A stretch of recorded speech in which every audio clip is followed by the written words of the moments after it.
الله أكبر الله أكبر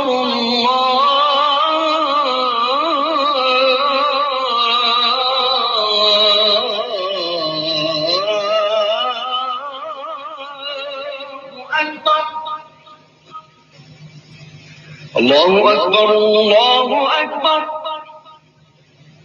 لا إله إلا الله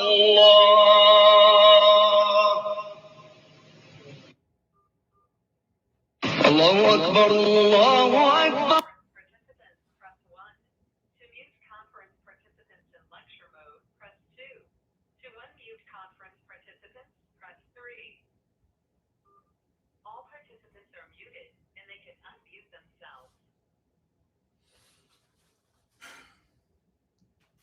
Alhamdulillah, la ilaha illallah, praise be to God. We bear witness there's no God but God. We submit to him and we worship him alone. All good that I say comes from God. God is the source of all good. He's the source of all righteousness. Anything wrong or incorrect comes from me. And feel free to correct me. This is a fact that we learn in the Quran in chapter 4, verse 79. Today, inshallah, I want to start by asking you a very serious question. It's a question that we all should ponder and reflect deeply on. I want to ask, how long would you endure? Would you endure 1 second of strenuous hardship and pain for God to get an eternity of bliss? Can you do 1 second of hardship and adversity to rewarded an eternity of bliss in return? And I mean true pain and true suffering, true adversity. What about 1 minute? Can you do 1 minute? Maybe 1 day? Maybe a week? Can you do 1 week of adversity, knowing that you're going to get an eternity of bliss in return? What about a month or a day? A year, a whole year. If you're truly honest with yourself, you won't really know until you face it. You won't really know until you're actually in it. Nelson Mandela went to prison, did 27 years in prison before he became an icon of freedom and justice. 27 years. Joseph's father, Jacob, waited over 20 years till he was reunited with his son in Egypt. What is your time limit? How long can you last? Or how long can you be patient until you become impatient? When we get angry, or when we get upset or annoyed, sometimes our true feelings show, our true emotions show. So what will it take? How long will it take for you to eventually show your true emotions? Show your true convictions? A second, a day, a week, a year? When you are patient, you are able to accept and tolerate delays, problems, and suffering without annoying and anxiousness. It's an ability to endure difficult circumstances, difficult situations. That's what patience is. How long can you endure difficult circumstances to get blessed? Galatians chapter 2, verse 155 to 157. It says, "We will surely test you through fear, through hunger, through loss of money, lies, and crops. Good news to those who are steadfast / patient." God tells us blatantly that he will surely test you. And what is a test? What is a test?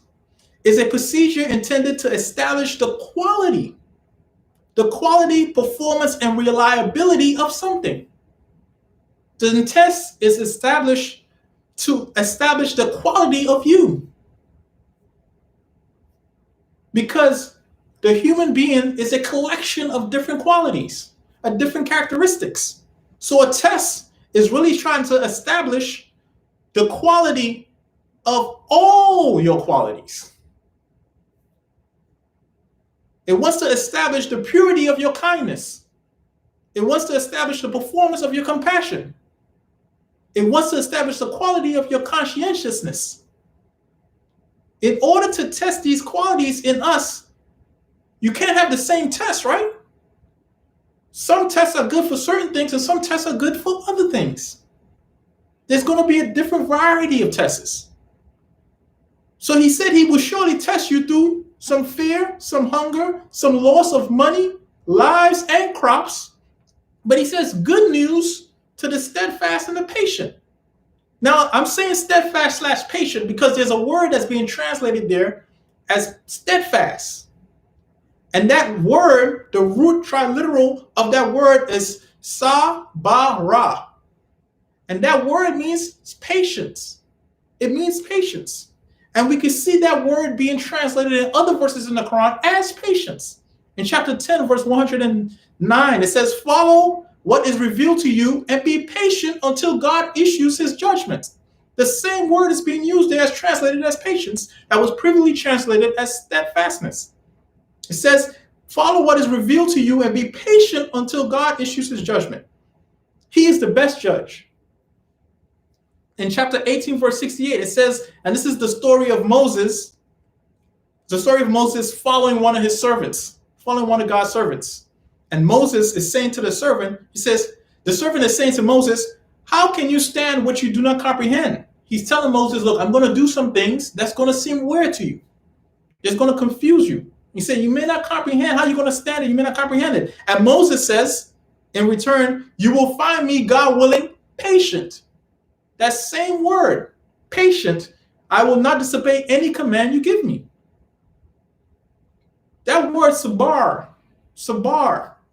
is translated as patient. And God says good news to those who are sabar, those who are patient, when they are tested. That when they are tested, good news for them. Why is it good news for those who are patient? Because our quality of being patient is needed for any test that we go through in this world. And all the tests and all the adversity we face, patience is needed in that. Steadfastness and patience is needed in those things. So when God says he will surely test you in good news for those who are patient, it means that patience, you cannot go through certain trials and tribulations and adversities without it. You need it in this life. We all need patience. And inshallah, in the second part of the khutbah, we will elaborate and explore more of how we can utilize patience. Tuba Allah, repent to God.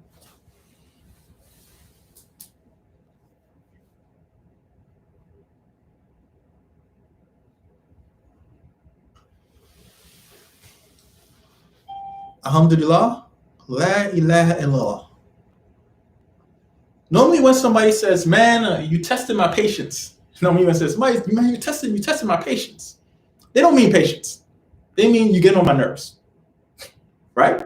That's not the patience we're talking about here. That's not the steadfastness that God is advocating for the believers. What patience is he advocating for us?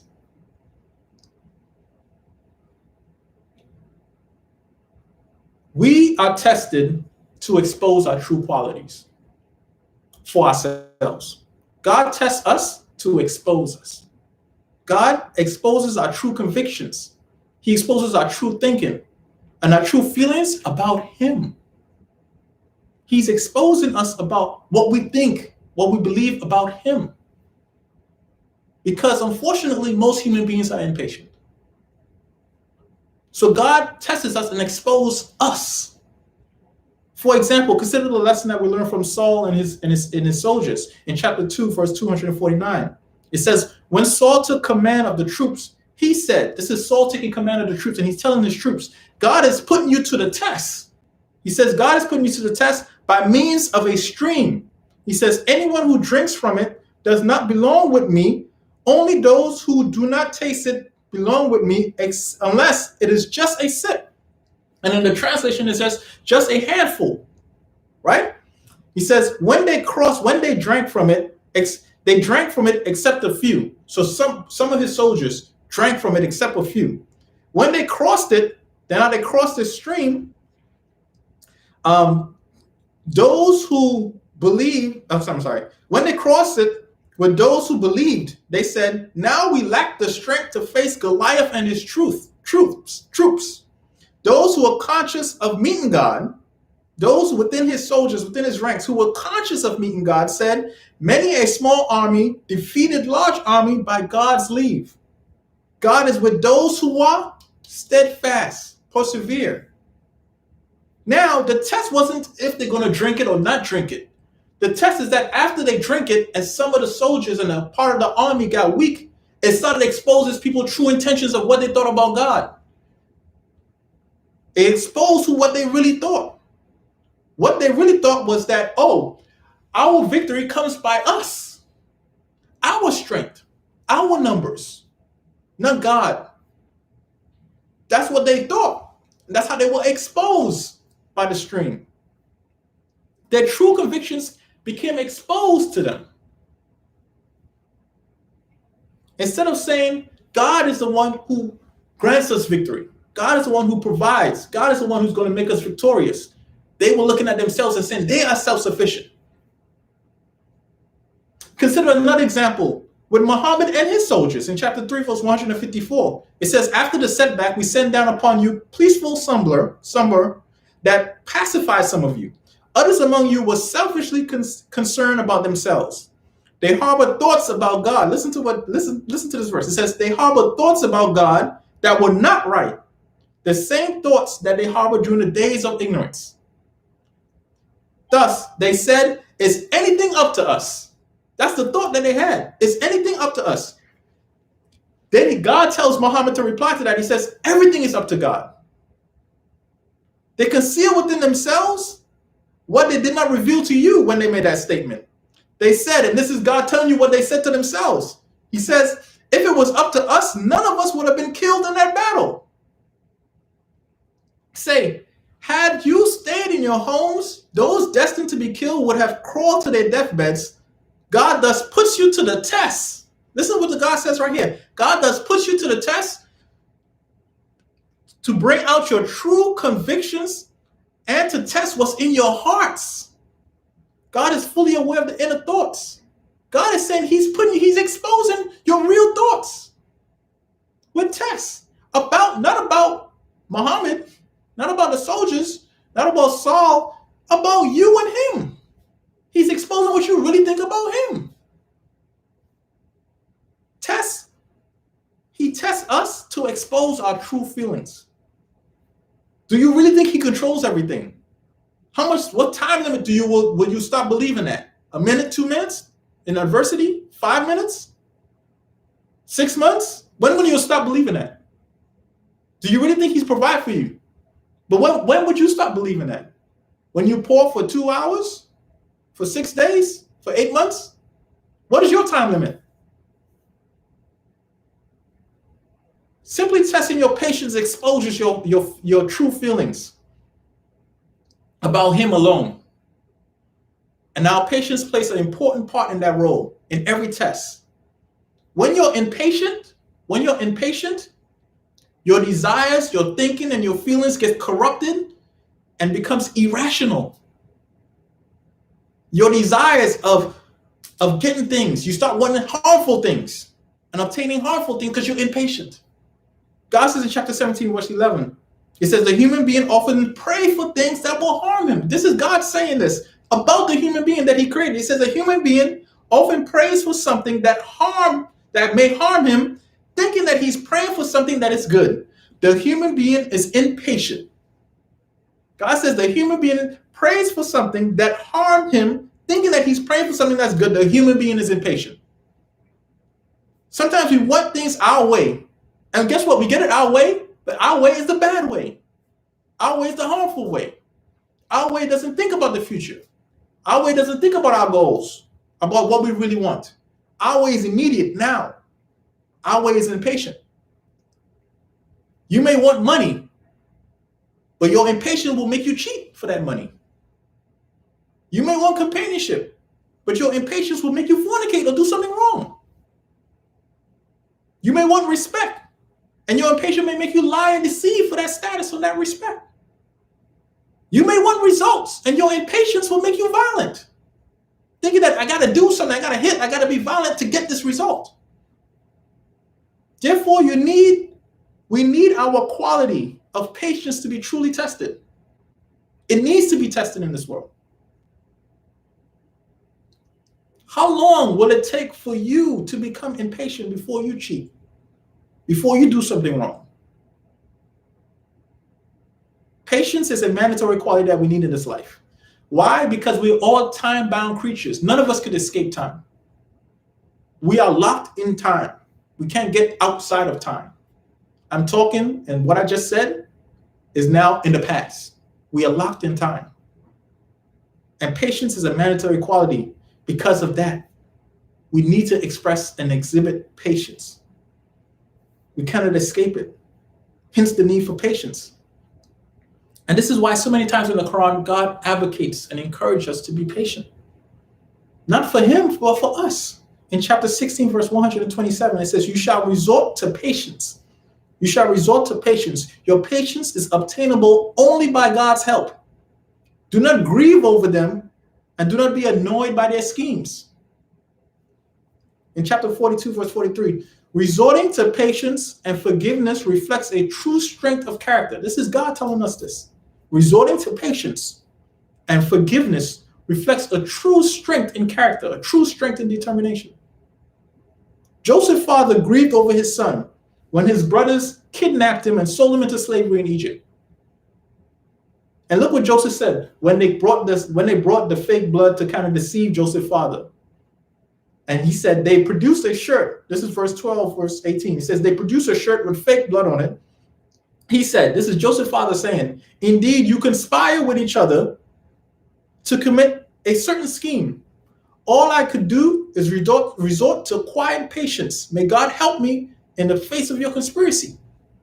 Joseph knew that the hardship that he was facing, the drama he was facing in his own family, with his own children, that still required patience, that it still required God's help and him being patient. And Joseph waited and was patient for over 20 years. It's estimated over 20 years. During that time, his son grew as a leader, grew as one of the top leaders in Egypt, and was able to reunite with the whole family and live a life of royalty between that 22 years. And not once did Jacob, Joseph's father, despair that he was not going to see his son, despair that his son was gone. In chapter 40, verse 55, it says, therefore, be patient, for God's promise is true, and ask forgiveness for your sins and glorify and praise your Lord night and day. God promises law. And if he said he's going to deliver something, he's going to deliver. There's no need for him to retract. He has no need from anybody. You have to exhibit patience because he knows better than you. Therefore, when we are facing, because we all face it, some of us right now are facing adversity, are facing hardship, are facing pain, are facing trials and tribulation. And we need to be patient. We need to be steadfast and be patient. I say with God, not with the situation, but with God. These tests are meant to expose our quality, to check our real belief about God. It's not about those people. It's not about the situation. It's about you. It's about you and him. The soldiers thought they were facing the armies and they were drinking a stream. But guess what? Their true convictions about what they thought about God and themselves got exposed. Muhammad's soldiers the same way. It's about you. It's not about other people. It's always about you and God. Always about you and God. And remember, your test will always be about you and God. So, we are being tested through hunger, fear, loss of lives, crops. Be patient. Be patient. Be patient. Be steadfast. Same word. So be patient. Never despair in your Lord. Never despair in your Lord. You know, there's a verse in the Quran, one of the shortest, I don't know if it's the shortest, but one of the shortest is 3 verses. I could recite this surah because I learned it as a kid growing up. And till this day, I'm not a kid anymore, but to this day, I still remember that verse. That's that surah. And it's not about reciting the surah in Arabic, but it's more about what it says in it. It's more about applying it in life, because that's what the Quran is for. It's about applying the guidance in life. God knows you're going to face adversity. He knows you're going to face hardship in this world. And he provided guidance and help for us. And this is Surah 103, Surah Al-As. And in that surah, it says, in the name of God, most gracious, most merciful. It says, by time, the human being is lost. By the afternoon, by time, the human being is lost, except those who are not lost are those who believe, those who do good deeds, those who do those, like I spoke about previously, those who do those rectifiable deeds, those deeds of rectification, those deeds that set things right, because that's the word that's being used there. Those words, that deed that set things right, and those who encourage truth and recommend patience. God is saying these 4 qualities will never make you lost. Those who believe, do righteous works, encourage the truth, and recommend patience. So in adversity, we need to be patient. In hardship, we need to exhort, recommend, and encourage each other to face it with patience and steadfastness. Because we're going to face it. We are facing it now. Some of you are facing it now, and some of us will face it. And some of us have faced it. And our strength and our quality as believers will shine when we face that test and we face it with patience, with truth, with belief, with good works, and we try to rectify the situation. That's where the true character, our true strength comes in. All praise belongs to God. Akim Salat. Start the Salat, inshallah, in the next 30 seconds.